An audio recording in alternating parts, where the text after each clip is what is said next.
ঘড়ির কাঁটায় ঠিক এই মুহূর্তে রাত ৮টা বেজে গেছে এবং নারী সাফ চ্যাম্পিয়নশিপে গ্রুপ চ্যাম্পিয়ন হওয়ার মিশনে এই মুহূর্তে শক্তিশালী ইন্ডিয়ার মুখোমুখি হয়েছে বাংলাদেশ। এই ম্যাচে জয় পেলে গ্রুপ চ্যাম্পিয়ন হয়ে শেষ 4-এ পা রাখবে বাংলাদেশ। বিপরীতে ড্র হলেও গোল ব্যবধানে এগিয়ে থেকে গ্রুপ চ্যাম্পিয়ন হবে ইন্ডিয়া।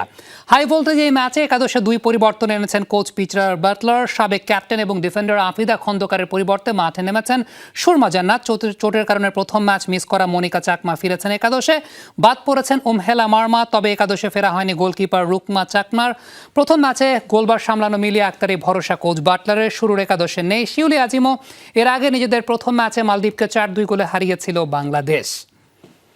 দর্শক, ঠিক এই পর্যায়ে নারী সাফ চ্যাম্পিয়নশিপে ইন্ডিয়ার বিপক্ষে যে হাই ভোল্টেজ ম্যাচটা, সেই হাই ভোল্টেজ ম্যাচটাতে মাঠে নামতে যাচ্ছে বাংলাদেশ। ম্যাচটি কভার করছেন আমাদের সহকর্মী নাসিফ শুভ। সরাসরি তার কাছে যাচ্ছি। শুভ, ইন্টেন্সিটি কেমন মনে হচ্ছে এই ম্যাচটা? ডেফিনেটলি আপনি মাঠের বাইরে আছেন, স্টেডিয়ামের বাইরে আছেন। স্টেডিয়ামে একটু দর্শক সমাগমের ব্যাপার অবশ্যই জানাবেন। আর বাংলাদেশের 2টি পরিবর্তন স্ট্র্যাটেজিক্যাল কোন কোন জায়গা থেকে সেই 2টি পরিবর্তন করতে হয়েছে বিস্তারিত জানাবেন। স্বামী, যখনই আপনি আসলে লিঙ্কটা দিচ্ছিলেন ঠিক সেই সময় কিন্তু হুইসেল বেজে গেছে রেফারি, অর্থাৎ দুই দলই কিন্তু এখন লড়ছে একে অপরের বিপক্ষে। এবং যে কথাটি আপনি বলছিলেন যে টেকনিক্যাল যে দিকের বিষয়গুলো, অবশ্যই এখানে কিন্তু কোচ পিটার বাটলার কিন্তু অনেক হিসেব নিকেশের বিষয়টা রয়েছে। কেননা আমরা আগের ম্যাচগুলোতে দেখেছি যে মালদ্বীপের সাথে কিন্তু আসলে খুব একটা ছন্দে কিন্তু ছিল না, যদিও 4-2 গোলে কিন্তু বাংলাদেশ জিতেছে, কিন্তু সেটি কিন্তু আসলে মনোপুত ছিল না কারোরই। তো সেখানটাতে আসলে তিনি বিবেচনা করেছেন এবং সেইখান থেকেই আফ্রিদা খন্দকারকে ড্রপ দেওয়া হয়েছে এই ম্যাচে। তার জায়গায় সুরমা জান্নাত তিনি নেমেছেন।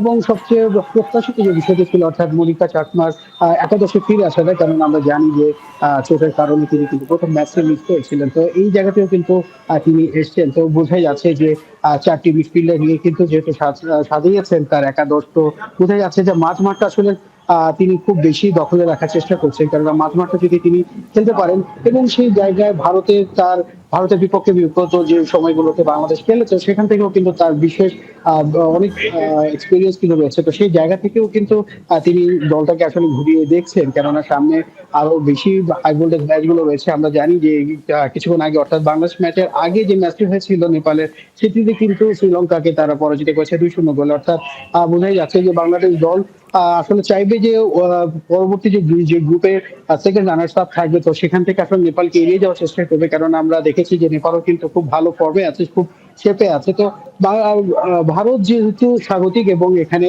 খেলাটা হচ্ছে, তো সেই জায়গাতে কিন্তু ভারত কিন্তু এগিয়ে থাকতে চাইবে। আর দর্শকের কথা যে কথাটি আসলে বলছেন, তো দর্শক দেখা গেছে যে ভারতের দর্শক থেকে আমরা দেখেছি একটু আগে যখন নেপালের ম্যাচটা চলছিল তখন কিন্তু দর্শক সমাগম খুব বেশি ছিল। তো আসলে দেখা যাচ্ছে যে এখানে ভারত যেহেতু স্বাগতিক দেশ, তো সেই জায়গায় আসলে খুব বেশি একটা দর্শক দেখা যাচ্ছেন। এবং বাংলাদেশ থেকে আমরা দেখেছি একজন মাত্র দর্শক এসেছেন তিনি এই খেলাটি দেখার জন্য, এবং তিনি আসলে সারাটা সময় জুড়ে বাংলা দলকে সাপোর্ট দিয়ে যাবেন এটি কিন্তু জানিয়েছেন। শুভ, আরেকটা প্রশ্ন করতে চাই, সেটা হচ্ছে প্রত্যেকটা দল অন্তত একটা করে ম্যাচ খেলে ফেলেছে এবং আপনি প্রত্যেকটা দলকে দেখেছেন। শক্তিমত্তার দিক থেকে সত্যি কথা বলতে বাংলাদেশের কাছাকাছি শক্তিমত্তার দল আপনার কোন দলগুলোকে মনে হচ্ছে? ইন্ডিয়া ডেফিনেটলি সবসময় প্রত্যেকটা লেভেলেই বাংলাদেশ ইন্ডিয়া ফুটবল একটা কাছাকাছি লেভেলের শক্তিমত্তার জায়গা। আর কোন কোন দল মনে হয়েছে যে ইমপ্রেস করেছে?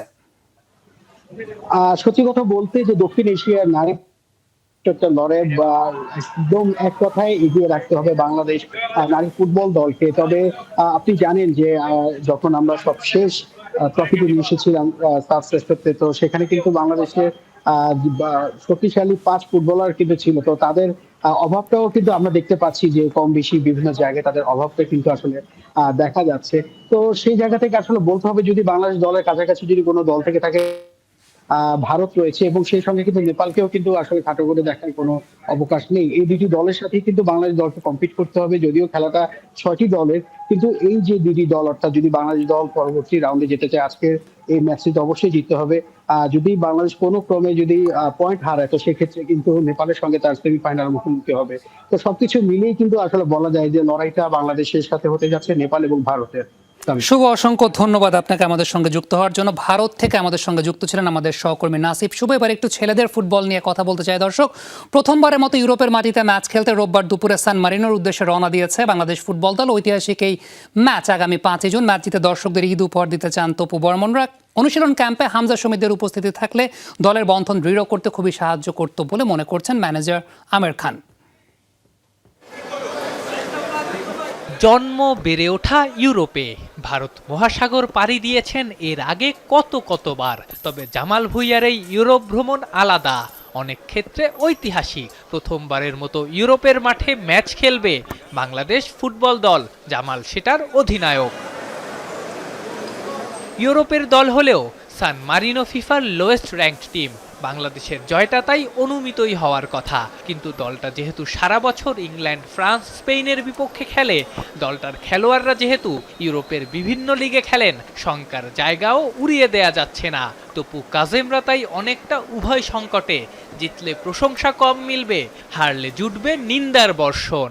অবশ্যই আমরা ডিসঅ্যাপয়েন্টেড হব, কারণ র্যাঙ্কিংয়ে আমরা তাদের থেকে প্রায় 30 ধাপ এগিয়ে আছি। এবং যাই হোক, আপনার তারা কিন্তু অনেকগুলো প্লেয়ার ইউরোপে খেলে এবং তাদের ম্যাক্সিমাম ম্যাচ থাকে কিন্তু ইউরোপ টিমের সাথে। ডেফিনেটলি আমরা ওইভাবে আগাবো এবং আমরা ওইভাবে প্ল্যান নিয়ে যাচ্ছি। এবং আসলে যেটা আমি শুরুতেই বলছি যে আমরা এই জয়টা আমাদের দেশবাসীকে ঈদ উপহার দিতে চাই। আমার নিজের ফুল বিলিফ আছে, যেটা আমার কোয়ালিটি আছে খেলতে। বাট দিস ট্রেনিং ক্যাম্প আমরা ট্রাই করতেছি কোচের ট্যাকটিক্স স্ট্র্যাটেজি ইমপ্লিমেন্ট করতে। বাট আমার I believe I can play, so when that chance comes I will be ready. নতুন কোচ টমাস ডুলির অধীনে সপ্তাহখানেক ক্যাম্প করেছে বাংলাদেশ ফুটবল দল, এমনকি ঈদের দিনও চলেছে অনুশীলন। সেই ক্যাম্পে ছিলেন না হামজা, সমিত, জায়ান, সরাসরি যোগ দেবেন সান মারিনোতে। জানা গেছে সেখানে প্রথম দিনের অনুশীলনও তারা মিস করতে পারেন। তাই প্রশ্ন উঠতে শুরু করেছে, ক্লাবের ব্যস্ততা যেহেতু ছিল না, নতুন কোচের অধীনে দেশের ক্যাম্পে যোগ দিলে দলের মধ্যে বন্ধনটা কি আরো দৃঢ় হতো না, যেখানে অনেক দিন পরে ম্যাচ খেলতে নামবে বাংলাদেশ ফুটবল দল? খুবই ভালো হতো, কিন্তু সবারই পার্সোনাল লাইফ থাকে, তারা কিন্তু সবসময় তাদের খেলাতে ব্যস্ত থাকে। এবং খুবই আমরা যারা প্রফেশনাল প্লেয়ার আছে, দেখেন ঈদ আমরা করতে পারছি না, কিন্তু আমরা খেলার জন্য দেশের বাইরে যাচ্ছি। তো আসলে এই জিনিসগুলো একটা as a player professional life দরকার আছে। এবং আমার মনে হয় যে হামজা আমাদের সাথে কন্টিনিউ যোগাযোগ রেখেছেন এবং সুমিতও রেখেছেন, জায়ানও রেখেছেন। আসলে এটা আমার কাছে মনে হয় না কোনো প্রবলেম হবে, এবং আমি মনে করি যে আরও বেশি ভালো হবে, বেশি ভালো হতো। কিন্তু তাদেরও তো আসলে সময় আর এর ব্যাপারটা আছে। তো নতুন কোচ, নতুন সে সব কিছু অ্যাডাপশনের ব্যাপারেও সে দেখছে। আমাদের মধ্যে যেটুকু সীমাবদ্ধতা আছে সেই সীমাবদ্ধতা নিয়েই তো আমাদের কাজ করতে হবে, সেই কাজ করেছি আমরা। ওরা আগামীকালকে জায়ান, সমিত এবং হামজাও আমাদের ওখানে 2 তারিখের মধ্যে পৌঁছাবে। রোববার দুপুর 2টায় সান মারিনোর উদ্দেশ্যে রওনা দিয়েছে বাংলাদেশ ফুটবল দল। ঐতিহাসিক এই ম্যাচ আগামী 5 জুন। আফনান পিয়াল, যমুনা স্পোর্টস, ঢাকা। শ্বাসরুদ্ধকর একটা টাই ব্রেকার, আর তাতেই পুড়েছে Arsenal. Back to back Europe সেরার মুকুট মাথায় তুলেছে প্যারিস সেন্ট জার্মেই PSG। একদিকে উত্তর লন্ডনে কান্নার রোল, অন্যদিকে প্যারিসের রাস্তায় ট্রফি জয়ের উন্মাদনা। যে উন্মাদনা থামাতে রাস্তায় নামাতে হয়েছে পুলিশকে, কারণ টানা দ্বিতীয়বার ইউরোপ জয়ের আনন্দে দিশেহারা PSG ভক্তরা। অন্যদিকে হারলেও গানারদের নিয়ে সন্তুষ্ট তাদের ভক্তরা।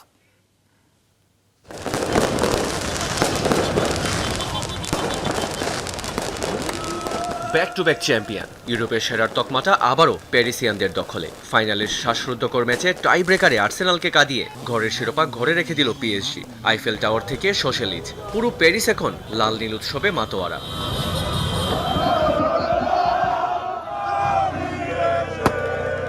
তবে প্যারিসের জয় মানেই তো ফুল অন ড্রামা। একদিকে ট্রকাডেরোতে বাজি ফাটছে, অন্যদিকে মাঠে 40,000 ফ্যান জায়ান্ট স্ক্রিনে ইতিহাস দেখছে। পরিস্থিতি সামলাতে 22,000 পুলিশ নামাতে হয়েছে ফরাসি সরকারকে। টিয়ার গ্যাস, ধাওয়া পাল্টা ধাওয়া আর গ্রেফতার সবই ছিল প্যারিসিয়ানদের উদযাপনে। তবে সবকিছু দূরে ঠেলে রাতটা শুধুই প্যারিসের। গ্ল্যামারাস আন্ডার অ্যাচিভারের তকমা ঘুচিয়ে লুইস এনরিকের PSG এখন ইউরোপের নতুন রাজা। বুদাপেস্টের পুস্কাস এরেনায় আর্সেনালকে কাঁদিয়ে ফরাসি ফুটবলের রাজপুত্ররা জানান দিল, ফুটবল দুনিয়ায় এখন শুধুই তাদের রাজত্ব। ব্যাক টু ব্যাক জয়ে আনন্দের সাগরে ভাসছে PSG ভক্তরা। ম্যাচটা দারুণ উত্তেজনাপূর্ণ আর অবিশ্বাস্য ছিল। একদম শেষ মুহূর্ত পর্যন্ত সাসপেন্স বজায় ছিল। শেষ পর্যন্ত আমরা সেটাই পেয়েছি যা আমাদের পুরোপুরি প্রাপ্য ছিল, কারণ পুরো খেলায় আমাদের আধিপত্য ছিল। আমরাই ম্যাচটা ডমিনেট করেছি। আমরা খুবই গর্বিত, অত্যন্ত আনন্দিত, অবিশ্বাস্য। PSG এখন বিশ্বের সেরা দল, পরপর 2বার champion, back to back trophy. হয়তো আগামী বছর হ্যাটট্রিক হবে। উত্তর লন্ডনে এখন শুধুই কান্নার রোল। হলো না আর্সেনালের দীর্ঘ 2 যুগের অপেক্ষার অবসান। হাতের কাছে এসেও ফসকে গেল অধরা সেই ট্রফি। তবে প্রিমিয়ার লিগ জয় আর চ্যাম্পিয়ন্স লিগের ফাইনাল, গানাররা হেরেও যেন শিখত ভক্তদের ভালোবাসায়। হারের কষ্ট ভুলে সমর্থকরা বলছেন, পরের বার আমরাই জিতব। ম্যাচটা ভালো হয়েছে। সত্যি বলতে পিএসজি দুর্দান্ত খেলেছে, আমরাও বেশ ভালো খেলেছি, কিন্তু ভাগ্য আমাদের সহায় ছিল না। পেনাল্টি মানেই 50-50, যে কোনো দিকেই ফলাফল যেতে পারে। এখানে জেতার কোনো নিশ্চয়তা থাকে না, তাই যা হয়েছে মেনে নিতেই হবে। আজকের দিনটি সত্যি আবেগঘন। আমরা আবার ঘুরে দাঁড়াবো, আমরা এখানেই থাকবো, একই পরিবেশ, একই দর্শক। আমরা আমাদের সেরাটা দিয়ে আসব, আমরা আমাদের দলকে ভালোবাসি। দিন শেষে আমার মনে হয় পুরো মৌসুম জুড়ে তারা অসাধারণ খেলেছে এবং আমি সত্যিই চেয়েছিলাম ট্রফিটা তারাই জিতুক। তারা সত্যি এটার যোগ্য ছিল। আমার চোখে তারাই চ্যাম্পিয়ন। রিয়ান রাফতি, যমুনা স্পোর্টস। বাংলাদেশ জাতীয় দলের ডিফেন্ডার বিশ্বনাথ ঘোষের প্রিয় ফুটবলার মেসি হলেও তার চাওয়া নেইমারের হাতে বিশ্বকাপ ট্রফি উঠুক। প্রায় 1 বছরের বেশি সময় ইনজুরির সঙ্গে সংগ্রাম করেছেন বিশ্বনাথ। নেইমারের জীবন সংগ্রাম অনুপ্রেরণা জুগিয়েছে তাকেও। এদিকে জাতীয় দলের আরেক ডিফেন্ডার তপু বর্মনের প্রত্যাশার দৌড়ে আছে কোন 4 দল? বিস্তারিত জেনে নেব প্রতিবেদনে।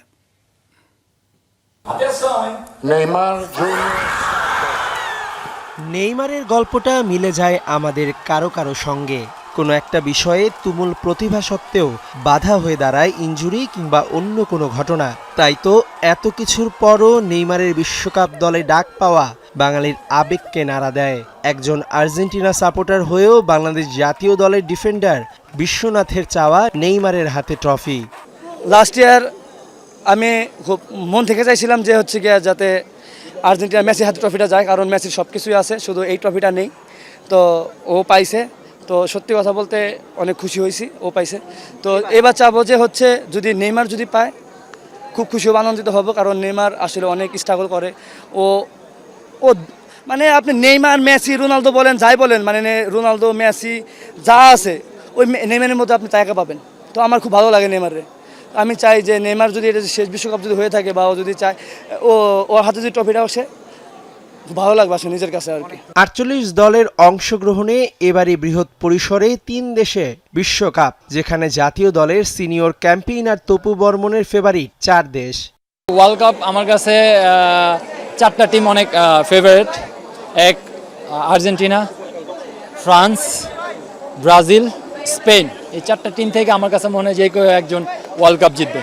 এবং তাদের অনেক young player, specially France team তো পুরাই আমার কাছে মনে হয় যে ওয়ার্ল্ডের সব বেস্ট প্লেয়ার। আসলে তাদের যে অ্যাবিলিটি সেটা আমার কাছে মনে হয় যে এবারও তারা সেই যেটা পরপর 2বার ওয়ার্ল্ড কাপে ফাইনাল খেলা, এটা কিন্তু চারটিখানি ব্যাপার না। মেসি, নেইমার, রোনালদো 3 বিশ্বসেরার শেষ বিশ্বকাপে কে জেতে শিরোপা, সেটার জন্য অপেক্ষা 20 জুলাই পর্যন্ত। মেহেদি নাইম, যমুনা স্পোর্টস, ঢাকা। বিশ্বকাপ 2026-এর মিশন শুরু করতে আজ মাঠে নামছে 5 বারের ওয়ার্ল্ড চ্যাম্পিয়ন ব্রাজিল।